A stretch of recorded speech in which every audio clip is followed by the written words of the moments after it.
Jack the Ripper is one of the world's most notorious serial killers as he was never caught. His murders occurred in the Whitechapel area. Whitechapel was built during the Industrial Revolution when they needed to rapidly increase the size of London, which became the largest city in the world. Whitechapel had London's worst slums, and they were densely populated, unsanitary, and didn't have many of the necessities for life. Whitechapel in the 19th century was a very messy part of the world which was full of poverty and rubbish. During this time, good work was very hard to come by due to the many Jewish and Russian immigrants that had been arriving and looking for work, and taking the jobs from the poor people in Whitechapel because they were skilled workers from having jobs back in their home countries. Jack the Ripper murdered at least 5 people between August and November 1888. There were 5 murders that were confirmed to be by Jack the Ripper, and there were many other murders during this time that could have been Jack the Ripper but were never proven to be him. The first murder was that of Mary Ann Nichols, and her body was found on the 31st of August 1888. Mary Ann Nichols' autopsy came back with cuts surrounded by bruises on both sides of her jaws. There was also bruising on her throat where she had clearly been held before having her throat slit twice. The second murder was Annie Chapman, whose body was found on the 8th of September 1888. Annie Chapman's autopsy revealed that her neck was cut so much that her head had nearly come off, and that her abdomen was cut and laid open. The third murder was Elizabeth Stride, who died on September 30th, 1888. Elizabeth Stride's autopsy came back saying that she died due to loss of blood from the left carotid artery.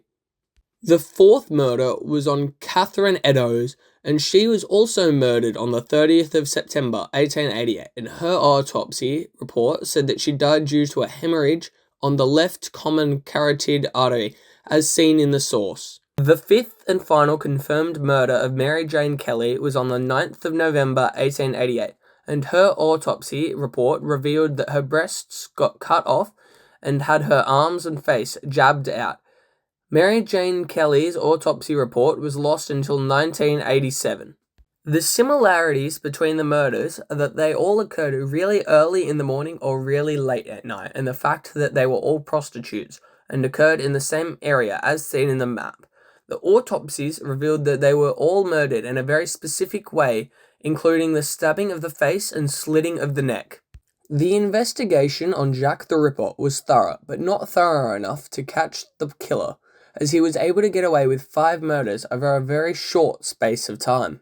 There were 3 main suspects, with the first being Montague Druitt, a teacher and barrister that had interest in surgery.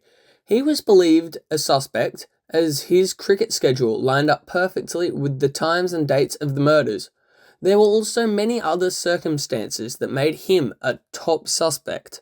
The next suspect for being Jack the Ripper was Michael Ostrog, who was a Russian criminal and physician.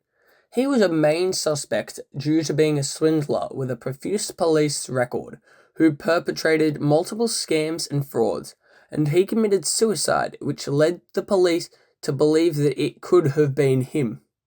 The final suspect was Aaron Kosminski, a Polish immigrant who lived in the Whitechapel area with a great hatred of women, with strong homicidal tendencies, and the fact that his DNA was found on a shawl that belonged to one of the East End victims.